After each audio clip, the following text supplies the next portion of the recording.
Selamat pagi dan salam sejahtera bagi kita semua. Saudara-saudaraku yang dikasihi dan diberkati Tuhan, yang ngedengar tahu saya Pak Sambayang pasti mandu makan nang di sapi. Berkan aku boleh? Senang. Ya toh? Iya, di kuala aku mah sebisa mak Sambayang. Ya kan tidak menutup kemungkinan ada orang berkata begitu. Tapi sebagian orang pasti mengatakan senang kalau ada orang yang mendoakannya. Apalagi kalau yang mendoakan Bapak Ibu dan saya adalah Tuhan Yesus. Ya. Dan memang Tuhan Yesus selalu berdoa untuk umatnya siang dan malam. Cuma kita yang tidak tahu itu. Ya, makanya dalam Mazmur 121 dikatakan Tuhan tidak pernah tertidur dan tidak pernah terlelap siang ataupun malam. Matanya selalu mengawasi kita dan mendoakan Bapak Ibu siang dan malam. Nah, itu yang Tuhan Yesus lakukan dalam kehidupan kita. Dan itu juga yang diuraikan, disampaikan oleh penginjil Yohanes 17 atau Rasul Yohanes 17 dalam bacaan kita pada saat ini dari ayatnya yang ke-20 sampai dengan ayatnya yang ke-26 atau mulai dari pasal yang ke-17 ayat ya pasal 17 ayat 1 ya. Jadi Yohanes 17 adalah merupakan doa Tuhan Yesus. Sambayangna puang Yesus. Lako taunna. Bapak Ibu jemaat yang dikasihi dan diberkati Tuhan. Salah satu pokok ajaran kita, panggilan kita, mungkin Bapak Ibu yang sudah belajar katekisasi dari saya pasti tahu. Menurut kamu yang kita pelajari, yang kita pahami selama ini, berapa panggilan gereja?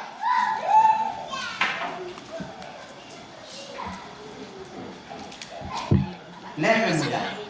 Ya yang sudah, ya pasti anak sentuh tuan. Tapi anak muda yang pernah saya ajar, saya mau tanya balik kembali. Karena ini saya sudah sampaikan, ajarkan tentang panggilan gereja ya, yang sudah di CD. Pira biasa kupukan.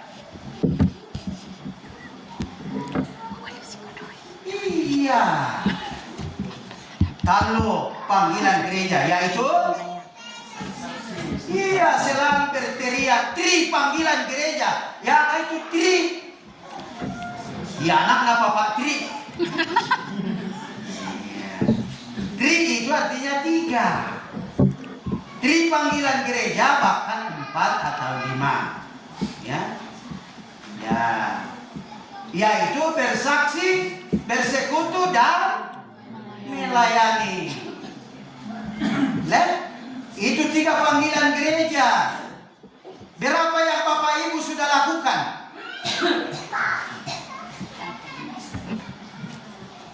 Ya tetang lebih panggilan sebagai kosarannya pira maka di palako. Manemesa bersekutu. Sampai desian melayani. Ya. Atau sudah ada yang bersaksi ya betul. Ya. Jadi ngasami palapasan ini. Ya. Tapi kebanyakan yang kita lakukan, yang dilakukan warga jemaat ialah mana bersekutu. Ya toh? Ya, dengan ibadah-ibadah kumana-anan di kesarani ki iya ya teki toyangan menurut ya Ibrani pasal 10 mengatakan jangan menjauhkan dirimu dari persekutuan ibadahmu seperti yang dilakukan oleh mereka. Tapi banyak orang Kristen menjauhkan diri dari persekutuan ibadah. Ya, toh? Tidak dengar-dengaran pada perintah Yesus. Ya. Jadi kakak-kakak mau miras penawat tak aku kaparak nanti. Ya tuh. Nah, yang selalu menjauhkan diri dari persekutuan. Nah, itu sangat keras dalam Ibrani. Jangan menjauhkan dirimu dari persekutuan ibadahmu. Ibrani 10. Ya. Jadi supaya ingat selalu persekutuan ibadah, ya tulis ini mupajoi bawa pintu. Oh, dia ngapoleh ibadah dako. Kilalai dulu. Ya. Ya, sabak yan natin musura te kilalai. Ay, kilalau ko kilatai. Naloi penambu na. Kita rupa tahu tanya dewata si mato, sapo kita mato dewata. Naloi penawata lo kima gereja. Naloi penata lo kima kumpulan. Kete nala penata ya kan to. Berarti kita yang mengatur Tuhan. Ya toh. Yang lucu lagi, si melapor lako majelis, apa urusannya? Batu si tamu pandita, dia orang telo mak kumpulan enak pandita, telo mak gereja, apa urusanku? Tak ada urusanku dengan hal itu. Kau ikut bangsa kotor itu, musanoi melo kita nalau ya, ada doi. Musanoi kadang kita nalau ya. Si turun kadannya dewata ya lakukan. Ya begitu. Jadi panggilan gereja ada 3. Nah, bacaan kita pada hari ini berbicara mengungkapkan tentang salah satu tugas panggilan gereja, yakni bersaksi. Yaitu mempersaksikan Injil Yesus Kristus bagi dunia ini. Upah pesabian. Ya, kareba kasalamaran, ludomai puang Yesu, lako delino ya tete. Ya to nalakendek puang Yesu laman suruga. Mak mesa-mesa mi isola pas sikolana dao bukan dio. Tanah jahat to. Mbak nasinggung saya bu pikar sonal Domingo. Betul dari mana sa puang Yesus sola pas sikolana? Berkumpul bersama-sama di atas Bukit Zaitun. Paling membaca kitab yang bisa cerita kitab. Nah, mereka berkumpul di situ. Lalu Yesus menghembusi mereka dengan Roh Kudus, ya, untuk menguatkan. Nah, kemudian Yesus berkata, kepadamu kuberikan kuasa untuk pergi memberitakan Injil sampai ke ujung bumi. Bukan hanya dari Samaria, Yerusalem, sampai ke ujung bumi. Lalu Yesus mengangkat tangannya dan mendekati murid-muridnya.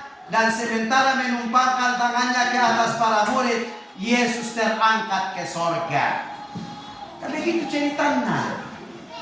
Ya, di penisan. Nah, ya to nalakan demo buang Yesus ulangan surga kutolepi undengan mi paretta lako pasikolana untuk pergi memberitakan Injil sampai ke ujung dunia. Bapak Ibu bisa baca dalam Kisah Para Rasul pasal 1 ayat 8 supaya diingat baik-baik. Ya. Makanya saya kasih tahu anak sekolah, anak katekisasi, jangan coba-coba berdebat dengan mereka yang saksi Yehova walaupun mereka bukan orang Kristen. Ya. Sebab mereka menguasai isi Alkitab. Cuma kesalahannya dia bukan orang Kristen karena dia tidak percaya kebangkitan Yesus. Jadi dia bukan orang Kristen. Walaupun mereka mengakui dirinya sebagai orang Kristen. Jadi nasau ki, ya.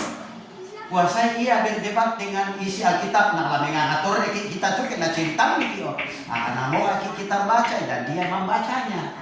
Tabe lah foto matuate Indonesia membaca, tabe to. Tapi kalau kita ma TikTok, ma YouTube, ma apa sampai larut malam makin luar biasa. Ya tak? Tapi untuk membaca Alkitab saja 5 menit bosan. Itu mana mau jadi? Ya tak? Nah, kalau pakai paguru pia kena kita na tomato na tayo istan. Kan seperti itu.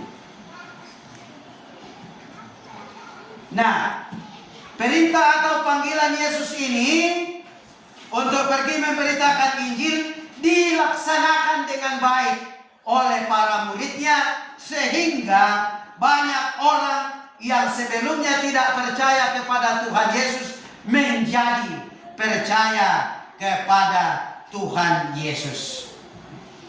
Dan mereka inilah dalam bacaan kita didoakan Tuhan Yesus dengan tujuan supaya mereka semua, baik para murid maupun mereka yang baru percaya karena pemberitaan Injil oleh para murid, dapat atau harus menjadi satu. Ya. Ayat 20 sampai 21. Ayat 20 berkata, dan bukan mereka ini saja. Artinya murid-murid. Aku berdoa, tetapi mereka yang baru menjadi percaya kepadaku oleh pemberitaan para murid. Jadi luar biasa. Bapak Ibu siang dan malam didoakan oleh Tuhan Yesus dan saya. Ya toh, karena kita menjadi percaya karena pemberitaan Injil oleh orang-orang yang dipakai oleh Tuhan Yesus. Apa kolompian? Apa pilalop pasalah uang Yesus? Tidak ada. Ya mutuan, nah ketika ya salah seorang uskup dari Smyrna yang bernama Polikarpus, ya, ketika dipaksa untuk meninggalkan agamanya dan dikuaniko, abu podok wapiangami Polikarpus, Kaisar adalah Tuhan.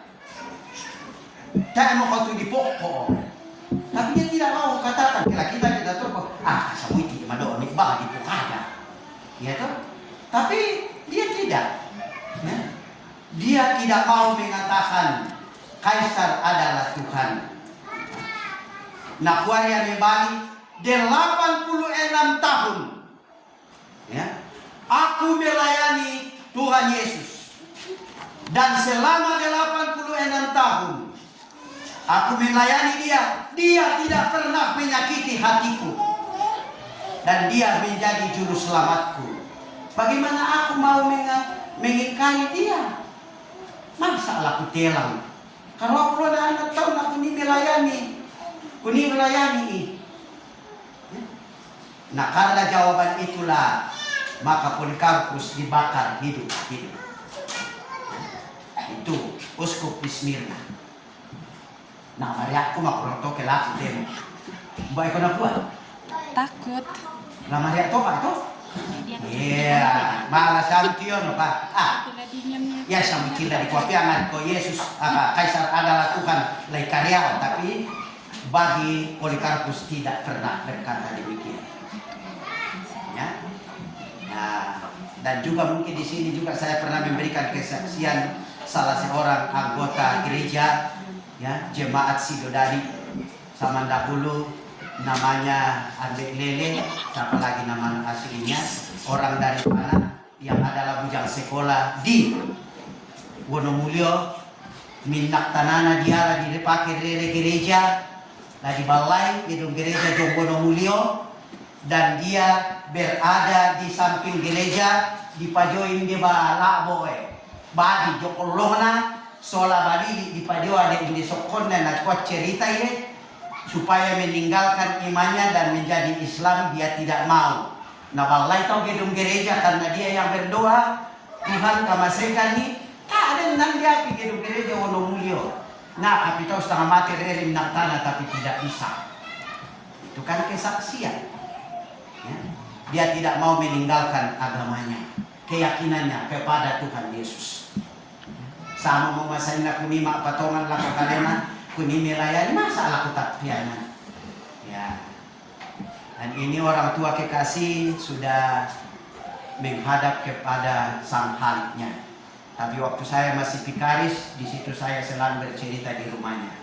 Mencari informasi kesaksian bagaimana pelayanannya bagaimana hidupnya sebagai orang Kristen di tengah-tengah orang yang semuanya beragama Islam.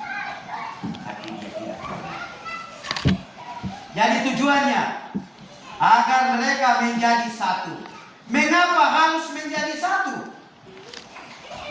Karena Allah Bapa dan Yesus Kristus adalah satu.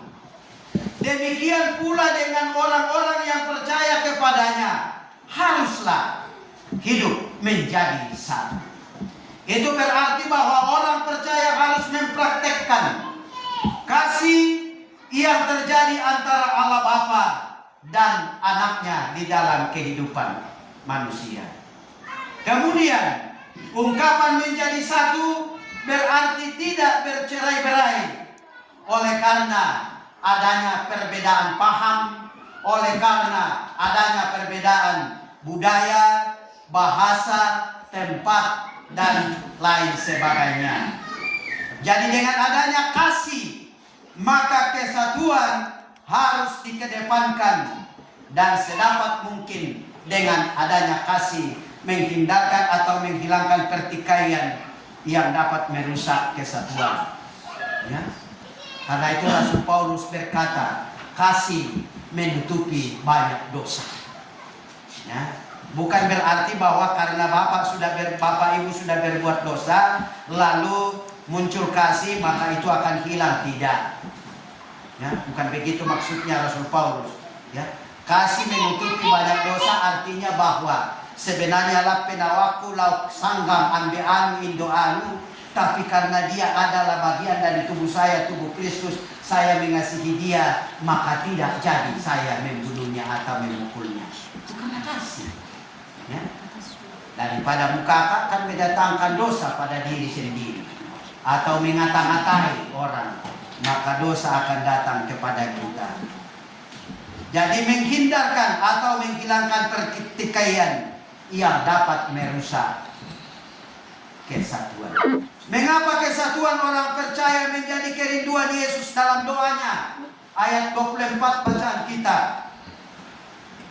Manduna kamali pong Yesus.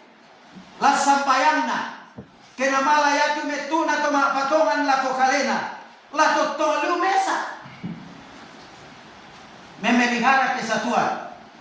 Karena Yesus mau agar para murid dan mereka yang percaya sebagai hasil dari pemberitaan para murid menjadi saksi bagi dunia koha ayotodan. Kita ye tomakan apa salama pong matua tak ya dengan si kumbuk pada tapi motong liu si kamaseilan penonok na katuannya. Apalagi pada awal yang banyak sekali tantangan yang dihadapi oleh murid-murid Tuhan Yesus dan para orang-orang yang percaya kepada Yesus Kristus, tantangan terlalu banyak. Tapi kalau mereka senantiasa satu, ya, upakawanan luka mesaan, dia tidak akan goyah dalam menjalani kehidupan ini. Dan buktinya sampai sekarang ini, ya, yang terbanyak pada zaman sekarang ini adalah orang Kristen Katolik, hampir 3 miliar jumlahnya. Baru Protestan, ya, hampir 2 miliar jumlahnya. Dari 12 orang rasul yang pergi memberitakan Injil, menjadi miliaran orang percaya kepada Tuhan Yesus. Dan itulah yang didoakan oleh Tuhan Yesus. Jadi bukan bagi muridnya saja, menjadi saksi bagi dunia, agar dunia tahu bahwa Allah Bapa telah mengutus Yesus dan bahwa Yesus mengasihi semua orang yang percaya kepadanya. Jadi karena kasih itu bersumber dari Allah, umbodidik kita kuah kasih itu bersumber dari Allah. Baca 1 Yohanes 4 ayat 8. Inilah kasih itu, katanya di sana, ya. Bukan kita yang mengasihi Allah, tetapi Allah yang mengasihi kita. Ya. Kalau Allah mengasihi kita, maka yang harus kita lakukan adalah mengasihi sesama dan bersyukur kepada Tuhan. Ya, baca itu di dalam 1 Yohanes pasal 4. Ayatnya yang ke-8. Jadi karena kasih itu bersumber dari Allah, maka semua milik Allah, yaitu orang-orang yang percaya kepadanya oleh pekerjaan Roh Kudus melalui pemberitaan Injil yang dilakukan oleh orang-orang yang dipakai oleh Tuhan. Maka semua orang harus memahami betapa dalamnya makna kasih Allah itu kepada kita melalui pengorbanan anaknya, yakni Yesus Kristus, bahwa ia menyerahkan anaknya bagi dunia ini, disiksa, dihukum, dibunuh, dan darahnya tertumpah. Tetapi Allah membangkitkan dia, dan hari Minggu kemarin atau hari Jumat kemarin kita merayakan hari kenaikannya ke sorga. Yesus sudah tidak di dalam dunia ini secara kasat mata kita lihat, tetapi kepergiannya ke sorga memberikan tanggung jawab yang besar kepada Bapak, Ibu, dan saya untuk selalu memberitakan Injil. Ya, tidak usah sampai ke ujung bumi jauh-jauh, tapi cukup memberitakan Injil dan Pak Banonata dengan memperlihatkan contoh yang baik bagi anak-anak kita dan mengajar anak-anak kita perintah Yesus. Berarti Bapak Ibu sudah memberitakan Injil. Kalau Bapak Ibu mengajar anaknya, nak samaran ku anakku, ingat Tuhan Yesus setiap saat berdoa ke Ia. Ya. Lalu Bapak Ibu juga harus memperlihatkan contoh yang baik sebagai pasangan suami istri. Nak kita ya nak takuma tomato aku sola dua nangman bisi pakaboro. Ya, supaya anak-anak kita jangan pergi keluar curhat kepada temannya yang tidak benar lalu diposting. Maka najislah tangannya yang mengatakan kata-kata yang tidak benar bagi orang lain, apalagi teman-teman. Tidak bagus begitu. Betapa dalamnya makna kasih Allah itu melalui pengorbanan Tuhan Yesus Kristus. Dia rela berkorban demi Bapak, Ibu, dan saya. Dia memberikan waktunya untuk melayani umat Tuhan.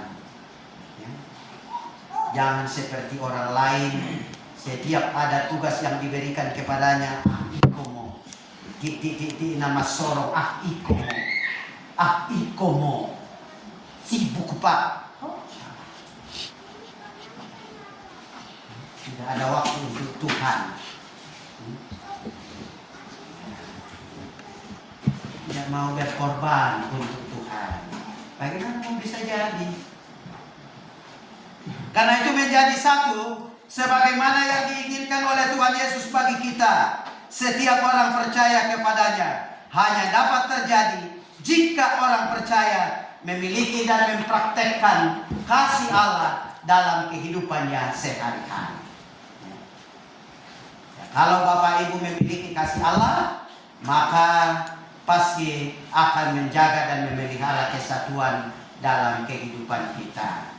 Jadi mari kita senantiasa hidup dalam kasih Allah, agar kita dapat mewujudkan kerinduan Kristus bagi Bapak, Ibu, dan saya, yakni hidup dalam kesatuan dengan Dia dan bersama orang percaya, sehingga kita dapat menjadi saksi Kristus bagi dunia ini dan mempersaksikan kabar sukacita, kabar keselamatan dari Yesus Kristus. Doa Yesus luar biasa. Amin.